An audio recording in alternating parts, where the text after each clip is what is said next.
शिक्षक साथियों नमस्कार। आप वीडियो का थंबनेल देखकर ही समझ गए होंगे कि UDAIS+ पोर्टल में बच्चों की एंट्री मोबाइल से कैसे करना है। आइए एक एक कर सभी को समझते हैं ताकि एंट्री करने में कोई दिक्कत ना हो। तो आइए शुरू करते हैं। इसके लिए सबसे पहले आइए चल पर क्रोम ब्राउज़र में आप यहाँ सर्च करेंगे UDAIS+।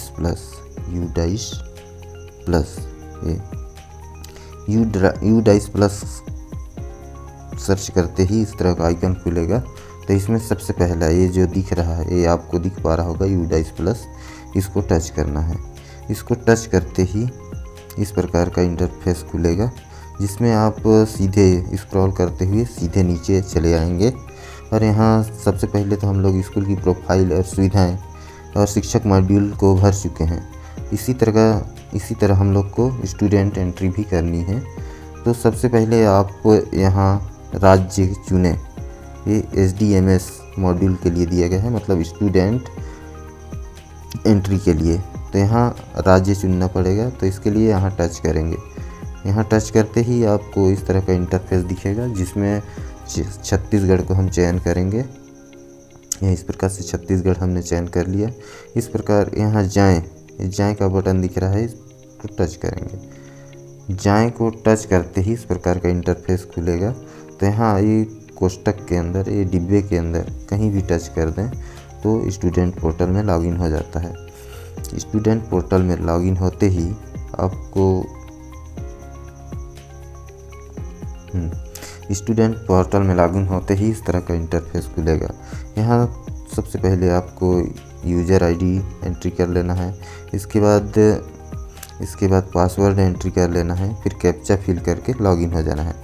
जैसे मैं चलिए अपने स्कूल का या मतलब किसी बच्चे का भरने के लिए मैं लॉगिन हो जाता हूँ। यूज़र ID सबसे पहले डाल देना है। यूज़र ID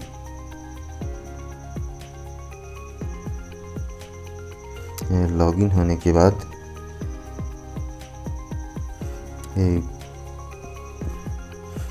यूज़र ID डालने के बाद कैप्चा फिलअप कर देते हैं FD0B0E।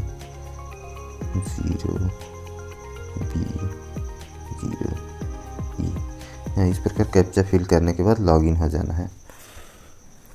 लॉगिन होते ही इस तरह का इंटरफेस खुलेगा, जिसमें स्कूल इन्फॉर्मेशन दिया है, कैटेगरी प्राइमरी है ना। इसको आप देखना चाहे तो देख सकते हैं, और नहीं तो क्लोज का बटन दबा के आगे चले जाना है। इस प्रकार यहाँ आप देख पा रहे होंगे कि ये पूरा इंग्लिश में दिया हुआ है। इस प्रकार इंग्लिश में दिया हुआ है। इसको यदि आप चाहें तो इसको हिंदी कर सकते हैं। इसके लिए हिंदी में करने के लिए 3 डॉट यहाँ आपको दिख पा रहा हो, 3 डॉट, इसको टच करना है। 3 डॉट को टच करते ही ये भाषा चयन करने के लिए आ जाता है। ये इंग्लिश है तो उसको हिंदी कर सकते हैं। चलिए देखिए पूरा हिंदी हो गया। अब यहाँ देख पा रहे होंगे कि मैंने बच्चों का वो ग्रेडिंग के लिए बना लिया हूँ। यदि आप बनाना चाहते हैं तो डुप्लीकेट छात्रों के रिकॉर्ड, यहाँ छात्र जोड़ें आदि जोड़ सकते हैं। तो चलिए मैं एक एक करके दिखाता हूँ। चलिए मैं किसी बच्चे का मतलब करके ही दिखा देता हूँ, है ना। आप इसका नकल मत करिएगा, मतलब आप अपने हिसाब से बनाइएगा, क्योंकि मैं दूसरे स्कूल का कर रहा हूँ, है ना। इस प्रकार गलत हो जाएगा यदि आप दूसरे स्कूल का करेंगे तो। जैसे किसी भी, चलिए लिस्ट में ये देख पा रहे होंगे छात्र जोड़ें में छात्र का नाम बड़े अक्षर में आप देख पा रहे होंगे 4.111। इसमें बच्चे का नाम अंग्रेजी में बड़े अक्षर में लिखना है। जैसे मैं बच्चे का नाम जल्दी फिलअप कर लेता हूँ।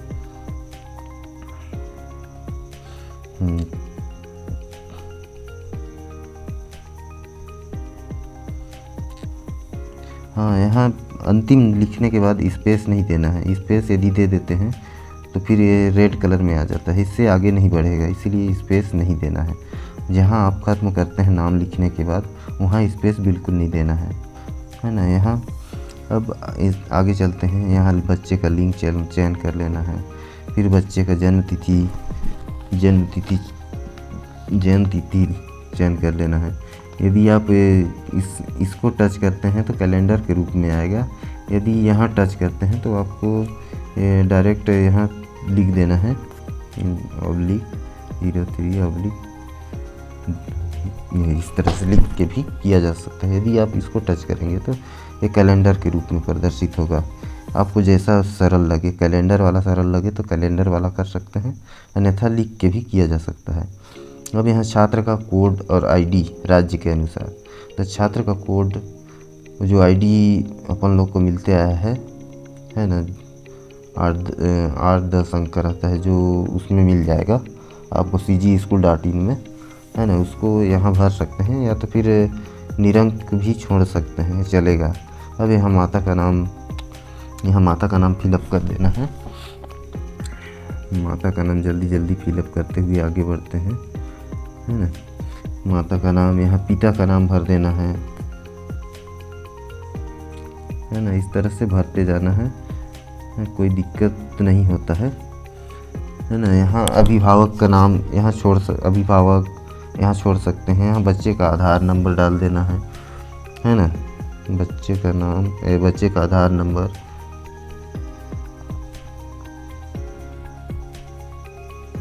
ये फिर आधार के अनुसार बच्चे का नाम फिर से डाल देना है। इस तरह से ये डाल दिए। अब पता में मुख्य रूप से 10 अक्षर से कम नहीं होना चाहिए।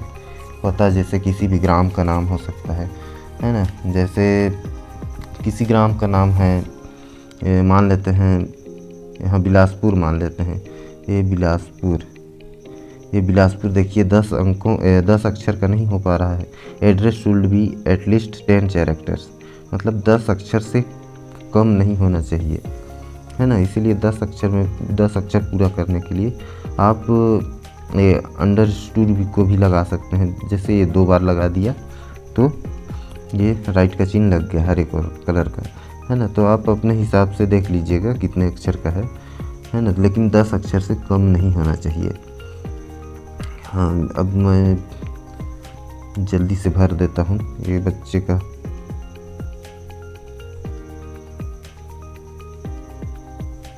ये हो गया। यहाँ पिन नंबर डाल देना है। फिर छात्र का मोबाइल नंबर यहाँ डाल देना है। ये हो गया। अब घर के पालक वैकल्पिक मोबाइल नंबर यदि रखते हैं तो उसको एंट्री कर सकते हैं यहाँ, है ना, अन्यथा छोड़ सकते हैं। ईमेल मिला है तो ईमेल डाल सकते हैं। अब बच्चे की मातृभाषा, यहाँ बच्चे की मातृभाषा चयन करने के लिए आपको इसको टच करना है। इस तीर का निशान जैसे दिख रहा है, इसको टच करेंगे। यहाँ टच करते ही जैसे अपने छत्तीसगढ़ में, अपने कोरिया ज़िला में अक्सर हम सरगुजिया भाषा में बोलते हैं, तो आपको इसमें से चयन कर लेना है ना। देख लेना है कि हिंदी, जैसे हिंदी सरगुजिया है ना, ये 74 नंबर में हिंदी सरगुजिया। तो अपन को यहाँ क्या करना है, इस अंक को याद कर लेना है 74 को। तो यहाँ डायरेक्ट यदि लिखते हैं 74 तो ये हिंदी सरगुजिया लिखा के जस्ट ऊपर में आ जाता है 74 नंबर का। बस अब यहाँ हमको टच कर देना है इसको, ये आ गया। अब यहाँ बच्चे की सामाजिक श्रेणी देख लेना है, वो किस वर्ग में आता है ना, उसको टच कर देना है। टच करते ही अब अगला ये हरा कलर में दिखाई देने लगा। अब अल्पसंख्यक समूह तो मुस्लिम है तो मुस्लिम, क्रिश्चियन, बुद्धिस्ट, पारसी, ये जिस कैटेगरी में भी आता है उसको कैटेगरी चयन कर सकते हैं, नहीं तो नहीं 7वें नंबर में। अब यहाँ क्या गरीबी रेखा से नीचे के लाभार्थी हैं? यदि हाँ है तो हाँ, नहीं है तो नहीं।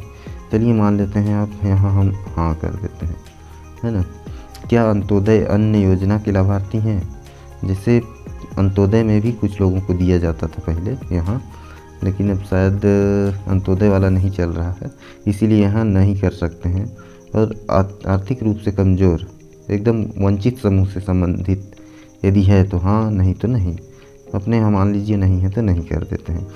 अब क्या विशेष आवश्यकता वाले बच्चे हैं? यदि यहाँ आपके स्कूल में कोई है, जैसे जिस बच्चे को भर रहे हैं वो यदि विकलांग है, विशेष आवश्यकता वाला है, तो यहाँ हाँ करेंगे, अन्यथा नहीं। जैसे यहाँ नहीं है तो नहीं। यदि हाँ रहता, यदि हाँ आप करते तो यहाँ ये हाइड नहीं होता, ये खुलेगा। जैसे हाँ हम लोग ने किया है तो ये खुलेगा। अब यहाँ से देख सकते हैं blindness, low vision, hearing impairment, है ना। इस प्रकार से यहाँ 2-3 कैटेगरी को ये चयन कर सकते हैं, है ना। जिस भी वो चीज़ में है उसको चयन कर सकते हैं। यदि नहीं है तो नहीं, नहीं है तो ये नहीं, ये हाइड हो जाता है। अब यहाँ क्या बच्चा भारतीय नागरिक है, क्या बच्चा भारतीय नागरिक है, तो हाँ तो हाँ। अब क्या इस बच्चे की पहचान स्कूल के बाहर के बच्चे के रूप में हुई है, जैसे बाहर के बच्चे के रूप में, जैसे ये स्कूल कभी ना गया हो या स्कूल से साला त्यागी हो, है ना। इस प्रकार के बच्चे को इसमें शामिल किया गया है। तो हाँ है तो हाँ, नहीं तो नहीं। जैसे हाँ यदि करते हैं तो इसमें इस प्रकार का ऑप्शन खुल जाएगा। इसमें इनकरेंट एकेडमिक ईयर, मतलब अभी जो चल रहा है उसमें डालना है ना, या फिर इन अर्लियर एकेडमिक ईयर, या किस ईयर में लिए हैं उसको चयन करना है। और यदि नहीं है, यहाँ नहीं है, यदि नहीं करते हैं तो ये हाइड हो जाता है। अब पूरा भरने के बाद यहाँ जमा करें। अब इस प्रकार से पुष्टि करें कि निम्नलिखित विवरण सही है। अब इस प्रकार का आ जाता है। यदि सही है उसको मिलान कर लीजिए, जैसे छात्र का नाम दिया है ना, इसमें मिलान कर लीजिए सही गलत, जन्म तिथि, पिता का नाम, माता का नाम, है ना, स्पेलिंग वगैरह देख लीजिए। यदि गलत होगा तो रद्द करने को करिएगा, इसके बाद सुधार दीजिएगा, नहीं तो आगे चले जाएंगे तो पुष्टि करें। इस प्रकार ये पुष्टि करें। अब यहाँ से नए छात्र को भी जोड़ा जा सकता है ना। यहाँ नए छात्रों को भी जोड़ा जा सकता है, लेकिन ये देखिए नए छात्रों को, लेकिन अपने को क्या करना है कि एक एक बच्चे का पूरा कंप्लीट करते जाना है। इसीलिए हम यहाँ नामांकन को टच करेंगे, नामांकन भरें, ये इस प्रकार टच कर दिया। अब ये दूसरा पेज खुल गया। आप देख पा रहे होंगे कि बच्चे का यहाँ प्रवेश संख्या भरना है। प्रवेश संख्या मतलब दाखिल खारिज नंबर, तो दाखिल खारिज नंबर भरना है।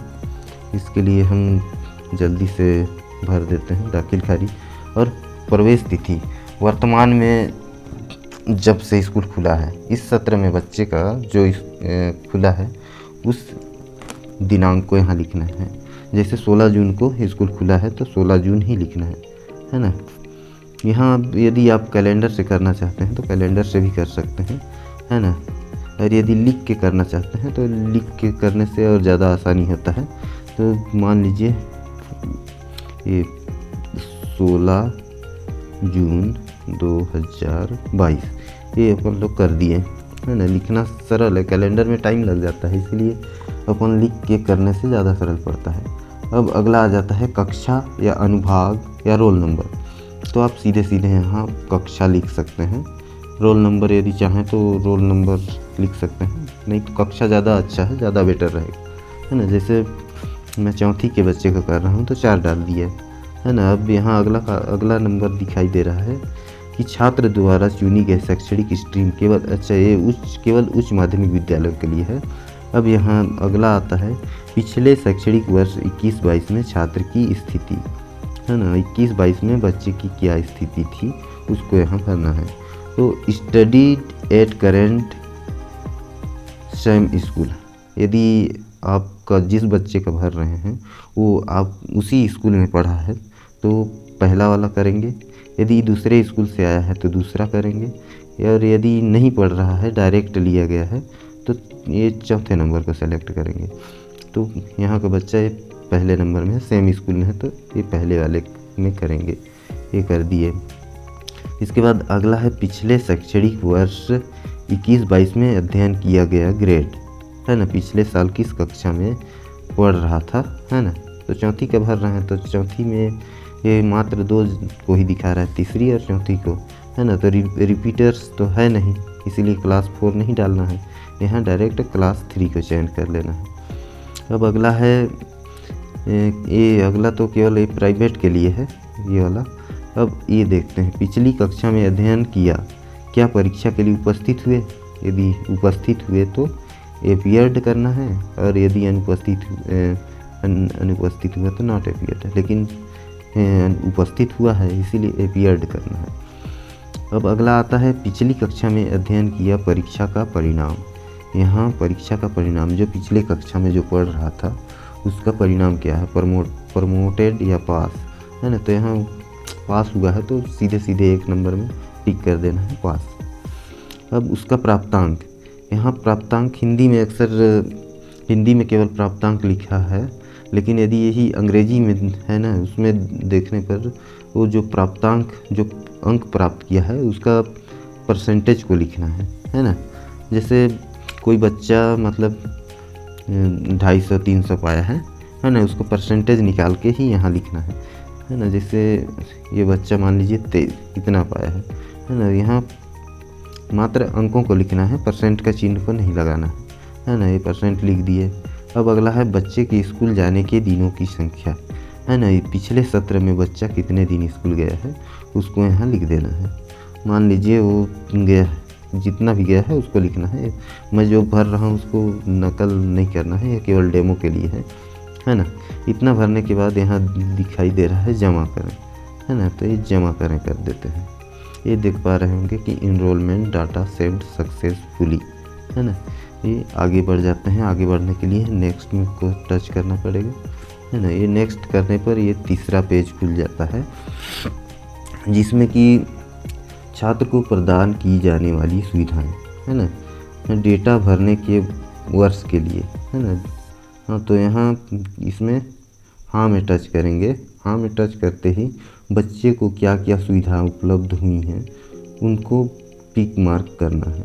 जैसे निःशुल्क पाठ्य पुस्तक दी गई है, निःशुल्क यूनिफॉर्म दी गई है, परिवहन सुविधा नहीं दी गई है तो नहीं करना है, निःशुल्क साइकिल सुविधा नहीं है, छात्रावास सुविधा नहीं है ना। इस प्रकार ये इधर की सुविधाएं नहीं दी गई हैं। हाँ, मात्र निःशुल्क पाठ्य पुस्तक और निःशुल्क वर्दी में टिक लगा के आगे बढ़ जाना है। अब यहाँ देखिए छात्र द्वारा प्राप्त छात्रवृत्ति, है ना। तो यहाँ हाँ या नहीं में उत्तर देना है। तो यहाँ देख पा रहे हो कि केंद्रीय छात्रवृत्ति, है ना। यहाँ यदि बच्चे को केंद्र के तरफ से कोई छात्र मिलती है तो यहाँ हाँ को टच करेंगे और ये छात्रवृत्ति का कोड और नाम इसमें भी चयन करके भरना पड़ेगा, है ना। तो प्राइमरी स्कूल, मिडिल स्कूल वगैरह में कहीं कहीं मिलता है तो उसको भर देना है, अन्यथा केंद्र से नहीं है तो नहीं भर देना है। अब राज्य छात्रवृत्ति, यहाँ राज्य छात्रवृत्ति यदि बच्चे को मिलता है तो हाँ करेंगे और कितना मिल पा रहा है वो राशि यहाँ भरेंगे, है ना। ये यहाँ भरेंगे। और नहीं है, नहीं मिलता है तो नहीं, अन्य छात्रवृत्ति नहीं मिलता है तो नहीं, है ना। इस प्रकार आगे बढ़ेंगे। अब यहाँ एक देख पा रहे होंगे कि विशेष आवश्यकता वाले बच्चों को प्रदान की जाने वाली सुविधाएं यहाँ हाइड कर दी गई हैं, क्योंकि हमने अगले जो पिछले पृष्ठ में वो दिव्यांग बच्चों की जानकारी है उसमें नहीं कर दिया है, इसीलिए इसमें हाइड कर दिया गया है। यदि उसमें हाँ भरे होते कि दिव्यांग बच्चे हैं, विशेष आवश्यकता वाले बच्चे हैं, तो ये हाइड ना होकर ये खुलता, है ना। इसके बाद यहाँ आगे बढ़ जाते हैं। तो क्या विशिष्ट सीखने की अक्षमता SLD के लिए बच्चे की जांच की गई है? हाँ तो हाँ, नहीं तो नहीं भरते जाना है ना। जैसे अपने यहाँ नहीं है। क्या ऑटिज्म स्पेक्ट्रम डिसऑर्डर के लिए बच्चे की जांच की गई है? हाँ है तो हाँ भर दीजिएगा, नहीं है तो नहीं। क्या attention deficit hyper active disorder के लिए बच्चे की जांच की गई है? यहाँ हाँ तो हाँ, नहीं तो नहीं भरते जाइएगा, इधर कोई विशेष नहीं है। क्या छात्र की किसी पाठ्येतर गतिविधि में शामिल है? यदि हाँ तो हाँ, नहीं तो नहीं भरते जाना। क्या छात्र की पहचान एक प्रतिभाशाली बच्चे के रूप में की गई है? हाँ तो हाँ, नहीं तो नहीं भरते जाना है ना। यदि हाँ भरते हैं तो यहाँ गणित में है कि विज्ञान में है कि तकनीकी किस में है उसको भरते जाना है, नहीं है तो नहीं। अब आगे चले जाते हैं आखिरी में। क्या बच्चा NCC, NSS, scout and guides में भाग लेता है? यदि हाँ है तो हाँ भरना है, नहीं तो नहीं। इस प्रकार फिलअप करके आखिरी में यहाँ ये जमा करें ऑप्शन को चयन करना है और जमा कर देना है। जमा करते ही ये फैसिलिटी डाटा सेव्ड सक्सेसफुली। अब यहाँ से नेक्स्ट। अब यहाँ से आप एक बार चेक कर सकते हैं बच्चे का नाम क्या है ना। कि सभी भरे हुए छात्र डेटा की पुष्टि करने के बाद उपयोगकर्ता को डेटा को पूरा करने के लिए आगे बढ़ना होगा। पूरा करने के लिए इस पृष्ठ के निचले दाएं कोने तक स्क्रॉल करें और पूर्ण डेटा पर क्लिक करें। यदि PDF चाहते हैं तो यहाँ से PDF डाउनलोड किया जा सकता है ना। यदि नहीं चाहते हैं तो कोई दिक्कत नहीं। ये पूरा देख लीजिएगा एक बार, है ना। पूरा नीचे तक चले जाइए, ये हम इकट्ठे नीचे तक आ जाते हैं।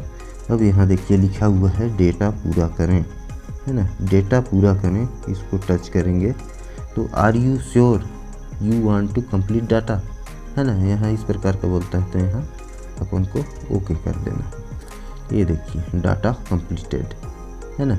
ये ओके भी कर सकते हैं। यदि और बच्चे का नाम जोड़ना चाहते हैं उसी कक्षा के तो बैक टू स्टूडेंट डैशबोर्ड, है ना। और यदि पूरे बच्चों का हो गया है तो ओके करके वापस हो सकते हैं। चलिए अपन आगे भी जैसे चाहते हैं कि और करना चाहते हैं तो बैक टू स्टूडेंट डैशबोर्ड, इसको टच कर देते हैं, है ना। ये देखिए अभी जिस बच्चे का जोड़े, है ना, उसका इस प्रकार का दिखाई दे रहा है। जैसे प्रपत्र की स्थिति, है ना, ये GP EP SS, है ना, ये हरा कलर में, और जो नहीं भराया रहता वो रेड कलर में रहता है ना। इसीलिए ये पूरा भरा गया है ना। ये कंप्लीटेड आप देख पा रहे होंगे, कंप्लीटेड भी लिखाया है, और ये हरे कलर में हो गया है ना। इतना करने के बाद यदि आप इस कक्षा में, है ना, जैसे ये कक्षा 4थी का दिखा रहा है, यदि और बच्चों का जोड़ना चाहते हैं तो ये यहाँ देख पा रहे होंगे छात्र जोड़ें, है ना। छात्र जोड़ें को टच करेंगे तो ये फिर सामान्य प्रोफाइल खुल जाएगा। तो फिर क्रमशः बच्चे का नाम यहाँ भरते जाइए, फिर लिंग भरते जाइए, जन्म तिथि भरते जाइए, छात्र का कोड ID भरते जाइए, माता का नाम, पिता का नाम, है ना। इस प्रकार आधार, बच्चे की आधार संख्या, आधार के अनुसार छात्र का नाम, पूर्णतः मतलब वही प्रक्रिया अपनाना है। इसके प्रकार जमा करके अगले अंत मतलब जिस प्रकार अभी फॉर्म सबमिट किए एक बच्चे का, उसी प्रकार कंप्लीट करते जाना है। तो दोस्तों कैसा लगा वीडियो? यदि अच्छा लगा हो तो अपने दोस्तों के साथ शेयर करिएगा, और इसी प्रकार का एजुकेशनल वीडियो आपको मिलता रहे इसके लिए इस चैनल को सब्सक्राइब ज़रूर कीजिएगा। धन्यवाद।